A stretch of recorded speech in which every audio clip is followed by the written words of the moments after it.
You and I basically said, you know what, this is happening so often. We should write a blog on it because I'm sure they're not the only people that have this issue. And so the way I'll certainly answer their questions when they call me, they're my clients. But we took it as a way to educate and show our level of knowledge, but also maybe in the future avoid that phone call altogether.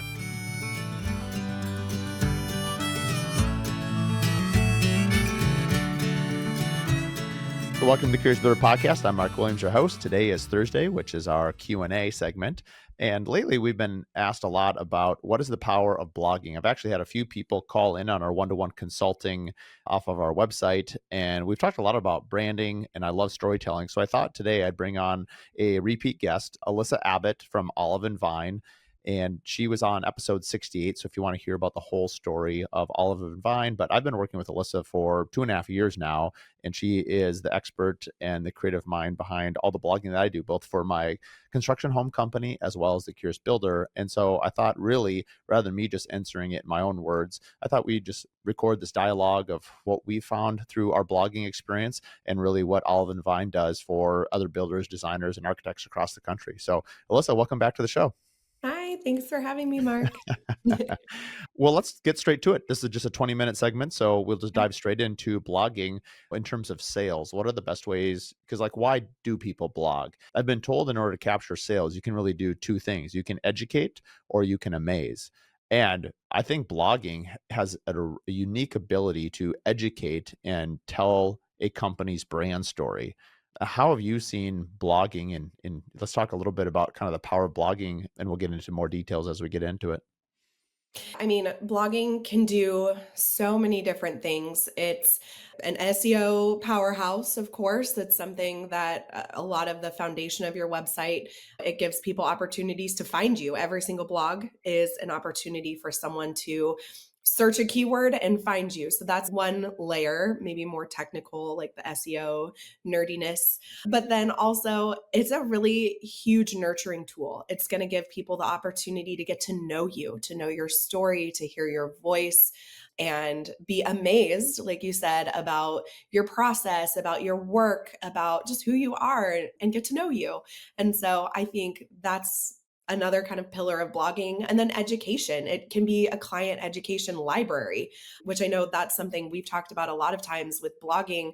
It's an opportunity for you to answer someone's questions and to really build rapport. And yeah, I mean, they see you as the expert. It's funny you say that. So I was a little reluctant when we first started. You said, "Hey, let's do a Pinterest and blogging campaign." And I was thinking wait, I don't do either one of those things. Why? I don't read them, but turns out our clientele, largely does. Yeah.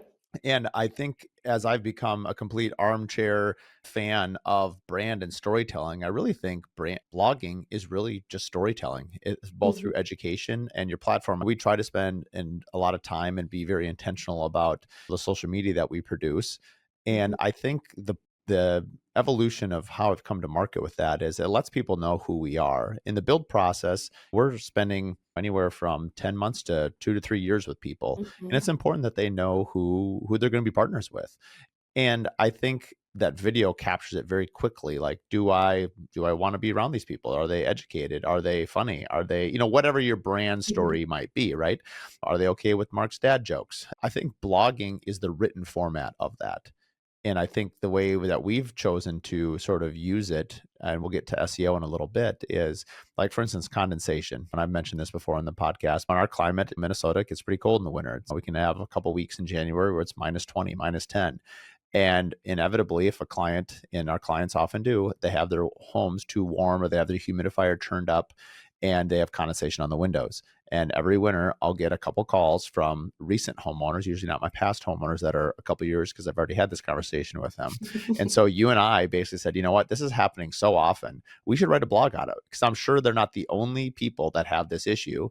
And so the way I'll certainly answer their questions when they call me, they're my clients, but we took it as a way to educate and show our level of knowledge, but also maybe in the future avoid that phone call altogether because people now know how to search for it. So we wrote a whole blog about it. You helped it. I filled in the technical side, and you're such a gifted writer that basically we wrote it together.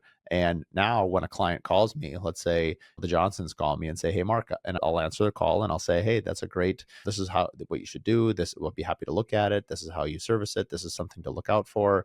But by the way, did you know that we also wrote a blog on it?" And they'll be like, "Oh, no, no, no." So they'll send them an email with it. And so I do that on a regular basis, or I talk about it. And so that's just one very specific Mhm. example of how we've used it to educate our past clients. But I'm sure it's out there discoverable on SEO. If you're a homeowner in Minnesota or anywhere in the country and you type in condensation on my windows, maybe I'll pop up and you can Yeah. read that. And so I think it can be one thing that serves a lot of things.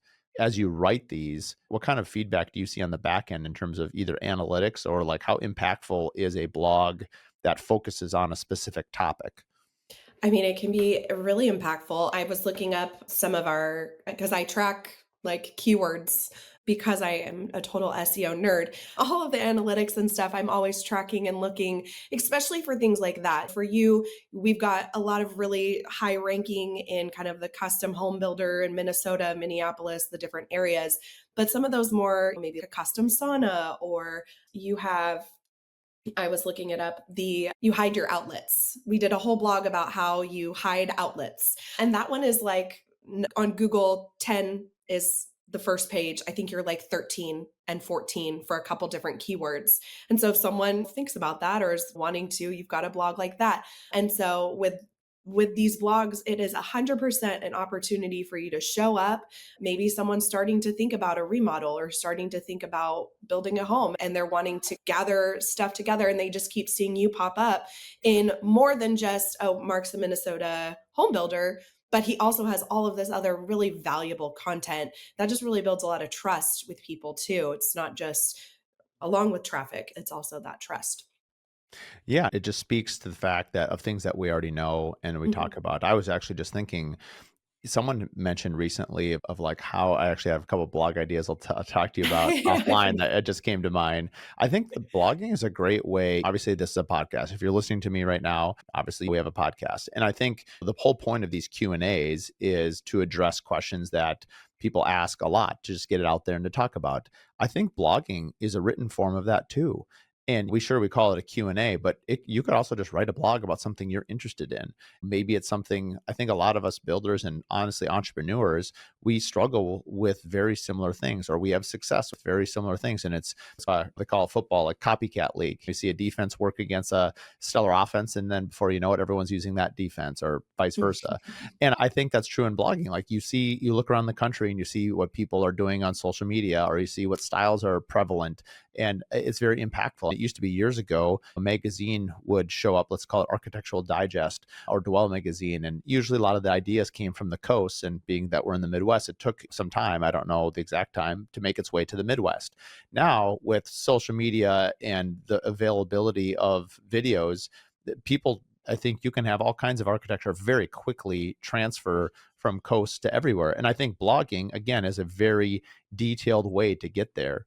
I would also say that I think blogging is a great marketing tool beyond just showing your education. And I think, let's say you're in Texas and you want to work with a specific designer or architect, write a blog about them. Yeah. And it's a little bit like complimenting someone else's kids. No one is going to be upset if you say, "Oh man, your daughter's amazing. She's so smart. They're going to like you." And so you could use it as a marketing tool to simply write about people in your community. And it needs to be genuine, obviously. You can't fake it. But I don't think there's any reason why you couldn't go around. I think like when magazines approach you as a company, yes, they want you to advertise in their magazine. If you've been around a long time and you do good work, eventually you're going to get editorial content and people are going to say, "Hey, what you're doing is really cool. Could we write a story about it?" And as a entrepreneur, you're like, of course, that's great. That's great marketing. It's very organic. People see that article written, they get to know you better. Again, blogging is something that you control. They're your writers. And that's one of the reasons why obviously we partnered with you, Alyssa. I think a lot of people are daunted by writing. Either they feel like they don't have the time, or they don't want to have the time, or they feel like they don't have the talent. But what's really cool is there are companies like yourself that can align, and you're so diverse, that you're such a gifted writer and content creator that it doesn't really matter what the angle is. You can help write. Like sometimes I'll read what you're writing And obviously, I've influenced it a ton because, of how we do it. We can talk about that in a minute about how you Yeah. and I write stuff together. But I'm always like, wow, that's really well said. And it's co-authored, if you will. Yes.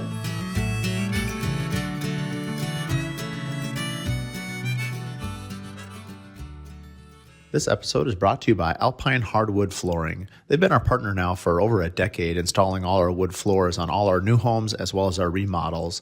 And on a personal level, Adam and Anthony Jinkala, the owners, are just absolutely amazing people. They've been so supportive of my career as well as doing anything we need to make sure that our clients are happy.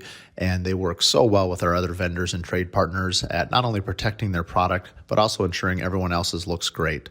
So if you're looking for a wood floor or for a refinish, I highly recommend Alpine Hardwood Flooring. Going back to tying in like other brands, I love that. And I feel like you do a really good job. Obviously, we're going to highlight your brand partners and your sponsors, but in such a genuine way where you can, again, tell that story of like why you love working with Pella Windows or whatever it is. You're going to work with these companies that you truly believe in. And I've had other clients since where that's been a good opportunity, or a designer that really wants to branch out and start working with more builders or whoever. And so, yeah, I've mentioned that we have done a little bit more of that. And I think it's just a great way to, it's good on the, again, on the SEO side with backlinks and some of that stuff, but on the kind of more front facing side, it's just, it brings people together and it builds that community. And then it's a way to be top of mind for someone else when they come knocking. Do you have any sort of clarity, or is there any way to gauge, like on Instagram, you can look at Mhm. what percentage of your followers are men or women? And like I know for our Mark Williams custom homes brand, I want to say we're like 65% women and the balance in men. Where I'm going with this is like a blog. Any idea? And maybe this is, I don't know if we should be industry specific, like Yeah. building, but like most of my clients, most of them happen to be married couples, not all of them, but no, let's call it 90% of my clients. And of the 90%, like I'd say 80% of the decisions are made by the woman. And where I'm going with this is who reads blogs? Is it men or women? What is the angle? Like, are we gravitating towards things that we know the decision maker is interested in having an input on, like Mhm. design ideas, like the latest trends, like those types of things? Or like condensation, I can't imagine anyone's, I'm so excited to build a house. I'm going to Google who's great at condensation deal. It's like, that's just not, you've already had an issue if you're Yeah. researching condensation on your windows. That's not something. So I guess I'm just trying to balance, like, how do you know who you're writing for? We've been working together for a while, so I feel like I have a pretty good handle on who your audience is for the different brands. When I work with someone new, I definitely I have a form where we'll just dive into all of those things. And then I go in and do some research on some of their analytics. There are different things that we can see there's several different like Google analytic platforms where we can really break down, even in Pinterest. I love Pinterest has really great analytic tools to where we can see if it's male or female, the age range, all of that stuff too. And yeah, I think if I was just to guess, I would say probably it's going to be heavier on the women, but certainly I don't know the numbers off the top of my head, but I would guess it's probably pretty similar roughly to what you're seeing maybe even on some of the social media platforms. I'm just curious from a Yeah. writer standpoint. Like, obviously, if you're going to write a book or an article Mhm. for sale, I mean, you're thinking about your audience in mind, Yes. or at least we are when we talk about storytelling and what you and I feel like, correct me if I'm wrong, I've never thought about this out loud, but like, I'd say half of what we're writing is for brand creation and brand reinforcement on what we already are. And then the Mhm. rest would be solving like actual topics of interest, like how to. I think that's Yeah. the educate side. It's sometimes I didn't realize we were educating people. It was just happening. And Mhm. then when you look back, you're like, oh, that actually uh, had more strategy behind it than maybe we realized at the time. Yeah. A lot of times again, if I'm starting with somebody, we will put together 3 pillars of the content that we're gonna create, and people do that with Instagram too, where it's gonna be educational content, maybe something specific to brand development, and then, whatever else, even just showing off specifically focusing on our work, our builds. It's all just content showing that kind of stuff. Obviously, it's case by case. But yeah, I like that. And I think that helps me as I'm building out the blog topics and putting all of that together and doing my research. I can keep it within those. And I feel like that's a helpful strategy too, just in the organization side of it all. Right. No, for sure. You had mentioned before about a nurturing campaign in terms of like SEO. You just alluded Mhm. to it briefly. SEO. A Yeah. lot of people know search engine optimization. It was big when websites were first coming out. Now I feel like everything we do has a component of it. I don't know how Mhm. often people are being really strategic about it or not, but the thing that is really interesting to me about blogging, and I think maybe we should take a step back to define blogging. At least I'll define it in my layman's terms. Sometimes people think like it's, hey, it's an article about design, the top 3 trends, and that is a blog. But it could just a blog could be as simple as just a written update about what you're doing that week. I Mhm. think blog is just really honestly just written content. You can make it as sparkly and as fluffy as you want, or it could also just be just a hey, what's happening this month, and or a newsletter, or however you want to share it. But correct me if I'm wrong, but the real benefit in why Google and other search platforms like Pinterest just gobble up blogs is it's fresh content. Is that accurate? Mhm. Yeah, it's interesting because I'll see people, a builder will get a brand new website, and that's amazing. And it can convert, it can do so many things. But I think adding that blogging component really will help Google appreciate that. It's going to see it. It's if that reoccurring content is coming up, that is going to really make a big difference for SEO than if you're just like, all right, got my new website. I'm good to go. Leads are going to start calling me. That's not necessarily the case. Does Google prioritize for newer content or not? It does like newer content. I think it prioritizes valuable content. And so the more it sees content as relevant and valuable to the user, if you're just writing a diary, that's helpful if you do that every week. But it also is going to be stuff that people are searching for, that people go to and actually are on the page for more than a second. That's, Right. like, we'll take that into consideration. And I know we use ChatGPT to organize thoughts and stuff. As the world changes so quickly, especially because AI is so good at language models, if you will, Mhm. where are you seeing the talent of Olive and Vine? Let's say, like yourself, you're not a robot. You use it as a tool and you're very creative. And I've heard before that AI can't be nearly as creative. It's really just good at organizing. Where do you see people out there might say, I'll just have something write a blog for me versus working with somebody like you? I would imagine that question gets asked. How would you respond to something like that? We've talked about this before with the AI. It can write a blog. That's fine. You can ask it for keywords and it does. It organizes, but there's a whole element. I know I've done that before where I'm like, all right, give me some ideas or write a blog and I'll look at it just to see like what it comes up with. And there's just something different. I think you can tell. I think especially if you use AI a lot, you can tell like that sounds like a robot. Like I've had people come to me where that was the problem in the past with their past blogging company and they want that warmth or that personality that comes with a real person that just a robot can't do. Another thing that I just with the AI that I noticed the other day I was doing some keyword research. This is the company give me some keywords that would be good for SEO. And it gave me a huge list. And I started putting them in, and 3 of them actually had really good search results. They were good keywords, but like they all were coming up with 0 searches. And I'm like, I can't, you still have to do your due diligence because it doesn't know. It doesn't, yeah. I was surprised. I was like, oh my goodness.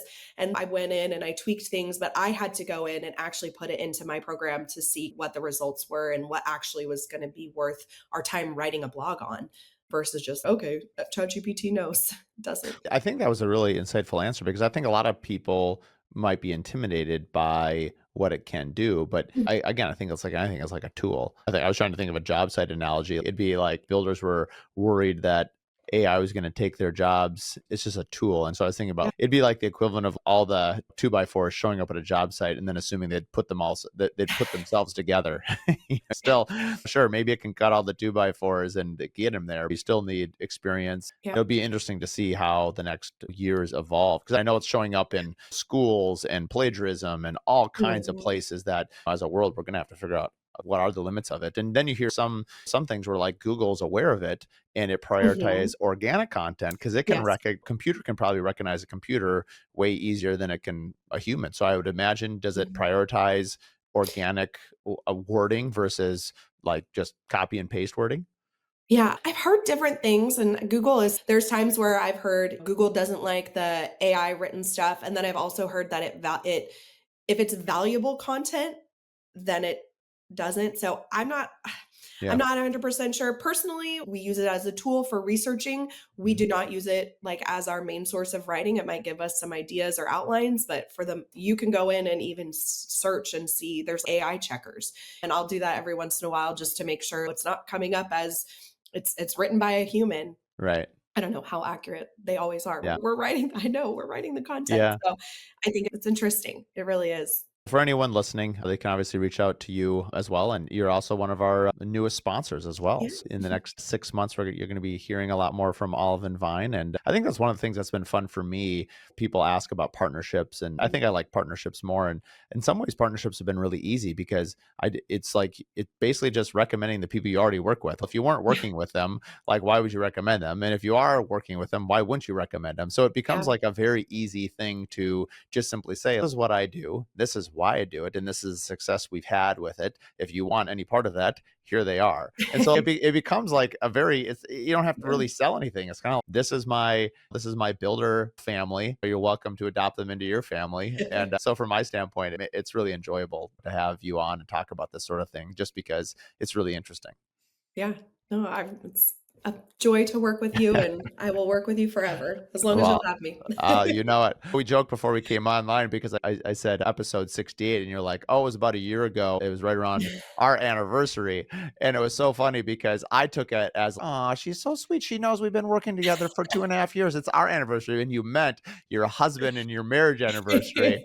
And I just think that I was like, okay, Mark, it's not all about you. I understand there's other anniversaries, but that's what's really so rewarding about, I think, working with people is after you get time together, there's just this great chemistry. And I'm sure when I mean, we should probably mention it and we'll close this with this, but like, how do you and I work together and how do we write blogs? And I'm very busy and I actually do writing. I don't prioritize it at all. And even I can speak so much faster than I can write, which most people can. But, having a podcast studio makes it just easier. And so, one thing a hack that you and I, in terms of using AI, is you and I use Otter AI, which if you've been in for those that have had it for virtual calls or your interviews or whatever you're doing, it's just a note taker. A lot of Gemini, there's a ton of them out there. But Yeah. what you and I use it for is you'll generate all the prompts and all the questions for a blog that you and I have already strategized. What do we want to talk about?